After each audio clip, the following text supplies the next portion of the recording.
اعوذ باللہ من الشیطان الرجیم، بسم اللہ الرحمن الرحیم۔ السلام علیکم ورحمۃ اللہ وبرکاتہ۔ دوستو، آج کی خوبصورت حدیث نبوی مشکات شریف میں صفحہ نمبر 432 کے اوپر یہ حدیث موجود ہے، اور حضرت ابو ہریرہ رضی اللہ تعالیٰ عنہ سے یہ روایت ہے کہ رسول اللہ صلی اللہ علیہ وآلہ وسلم نے فرمایا کہ مومن شریف ہوتا ہے اور فاجر کمینہ ہوتا ہے۔ دیکھیے، مومن یعنی ایمان والا بندہ۔ اب مسلمان تو ہے نا، مسلمان تو ایک جنرل ٹرم ہے نا۔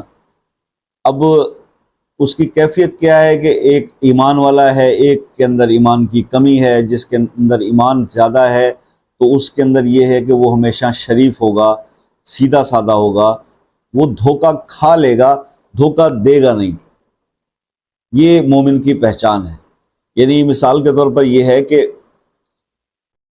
وہ ہر ایک کے ساتھ ہی حسن ظن رکھتا ہے، اچھا گمان رکھتا ہے، جو مومن ہوتا ہے، جو ایمان والا بندہ ہوتا ہے، اور وہ اسی اچھے پن کی وجہ سے، اسی حسن ظن کی وجہ سے دوسروں کے اوپر ٹرسٹ کر بیٹھتا ہے، جلدی یقین کر لیتا ہے، کیونکہ اس کا دنیاوی کاموں کی طرف دھیان ہوتا ہی نہیں، اس کا تو مقصد ہی دین کی طرف ہوتا ہے، آخرت کی طرف ہوتا ہے، تو اس کا انٹرسٹ، اس کے اندر لیک آف انٹرسٹ ہوتا ہے دنیا کے کاموں کے اندر، وہ جلدی سے ٹرسٹ کر لیتا ہے، وہ جیسا خود ہوتا ہے ویسا دوسروں کو سمجھتا ہے، اور اسی وجہ سے مقصد وہ مومن جو ہے وہ دھوکہ بھی کھاتا ہے۔ اس کی مین وجہ وہی بتائی گئی کہ ہمیشہ اس کی نظر میں آخرت جو ہے اس کے سامنے ہوتی ہے، اس کو کوئی بھی آدمی کوئی بات کہہ دیتا ہے تو اس کو مان لیتا ہے، ٹھیک ہے۔ تو اور اسی طرح سے پھر کیونکہ آخرت پہ ایمان رکھنے والا ہوتا ہے اور شریف النفس ہوتا ہے مومن، تو وہ اکثر دوسروں کو معاف بھی کرتا ہے، دھوکہ بھی کھاتا ہے پھر معاف بھی کر دیتا ہے۔ یہ ایمان والے آدمی کی پہچان۔ جبکہ دوسری طرف جو فاجر، فاسق اور کمینہ جو ہوتا ہے، اس کا یہ ہوتا ہے کہ دھوکے باز، دوسرے لفظوں میں آپ کہہ لیں دھوکہ دینا، اس کی سرشت میں ہوتا ہے، اس کی نیچر میں ہوتا ہے، اس نے اس سے باز نہیں آنا جب تک کہ وہ اپنے ایمان کو تگڑا نہ کر لے، وہ توبہ نہ کر لے۔ یعنی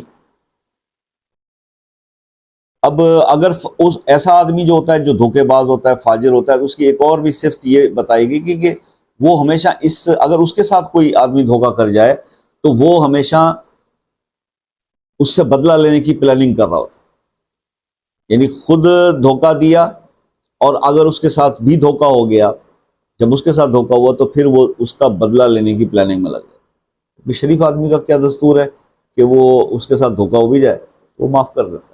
یہ بھی ایک۔ اب یہ چیزیں جو بیان کی، میں نے یہ حدیث کے الفاظ آپ کے سامنے پیش کیے، آپ اپنی اسسمنٹ کریں، کیا آپ دھوکہ دینے والوں میں سے ہیں یا دھوکہ کھانے والوں میں سے ہیں؟ کیا آپ کے اندر یہ صفت موجود ہے کہ آپ لوگوں کو معاف کر دیتے ہیں؟ اس کا مطلب یہ ہے کہ آپ کا ایمان تگڑا ہے۔ مطلب لوگ مجھ سے اکثر پوچھتے ہیں کہ حضور اپنی اسسمنٹ کیسے کریں؟ بڑا آسان طریقہ ہے۔ اصل میں نالج نہیں ہے نا، ہم لوگ حدیث کی طرف نہیں گئے، ہم حدیثیں پڑھتے نہیں، قرآن پاک کا ترجمہ نہیں پڑھتے، حدیث نہیں سمجھتے، پڑھیں تو پھر آپ کو یہ ساری چیزیں آپ کے سامنے آ جائیں۔ جب مومن کی نشانیاں آپ کو بتا دی جائیں، آپ اپنی ذات کے اندر وہ چیزیں تلاش کریں کہ کتنی ہے کتنی نہیں ہے، آپ کو پتہ لگ جائے گا کہ آپ کہاں سٹینڈ کر رہے ہیں، مومن ہیں یا فاسق فاجر ہے۔ جو بھی چیز ہے، اگر وہ دوسری ہر چیزیں آپ کے اندر زیادہ ہیں تو توبہ کر لیجئے اور ایمان میں داخل ہو جائیے۔ تو راستے تو دونوں موجود ہیں۔ مومن کے بارے میں جیسے اس کی نظر میں یہی ہوتا ہے کہ بھئی ہر چیز آخرت پہ وہ ڈیپینڈ کرتا ہے، اس کو دنیا سے انٹرسٹ ہی نہیں ہوتا۔ یعنی میں جیسے آپ کو پہلے ایک بات میں نے بولا تھا کہ اگر ہاتھ سے دنیا میں اس ہاتھ سے پیسہ نکل جائے تو انسان غریب ہو جاتا ہے، لیکن یہی پیسہ اگر دل سے نکل جائے تو پھر انسان ولی بن جاتا ہے۔ تو ایمان والے جو بندے ہوتے ہیں ان کی نظر میں دنیا کی اوقات زیرو ہوتی ہے۔ جو فاسق اور فاجر ہوگا اس کا سب کچھ دنیا ہوگا، وہ آخرت کے بارے میں سوچتا، اس کو یہی جنت لگتی، یہ دنیا ہی اس کو جنت لگتی ہے، کیونکہ وہ کسی رول کو فالو نہیں کرتا، وہ کسی مطلب ہے کہ ہر اس حکم کی حکم عدولی کرے گا جو شریعت میں جسی سے منع کیا اس کو وہی کرنا ہے، اس کو آخرت کی فکر نہیں ہے، اس کے لیے دنیا ہی سب کچھ ہے۔ تو اللہ تعالیٰ ایسی سچویشن سے سب کو بچائے۔ آخرت کی فکر کرنے والا بنائے اور ایمان کی حالت میں ہی اس دنیا سے انسان جائے، یہ دعا ہونی چاہیے۔ ایک روایت میں تو یہاں تک بھی بتایا گیا کہ قیامت کے دن دھوکہ باز کو بھی جنت کے قریب بلایا جائے گا، اور جب وہ جنت کے قریب پہنچے گا اور داخل ہونا چاہے گا تو جنت کا دروازہ بند کر دیا جائے گا، اور اسی طرح کو سے یہ معاملہ اس لیے کیا جائے گا، اس کو کہا جائے گا کہ جس طرح دنیا کے اندر تم لوگوں کو دھوکہ بازی کرتے تھے، آج تمہارے ساتھ بھی ہو گیا، جنت دکھایا لیکن دروازہ بند کر۔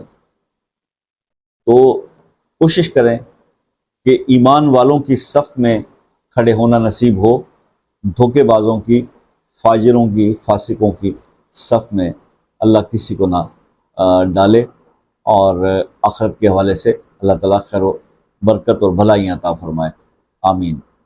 میرا بتانا اور آپ کا سننا اللہ قبول فرمائے۔ اجازت دیجیے، زندگی رہی تو انشاءاللہ نیکسٹ کسی ویڈیو میں ایک اور خوبصورت سی پیاری سی حدیث کے ساتھ حاضر ہوں گے۔ تب تک کے لیے اللہ حافظ۔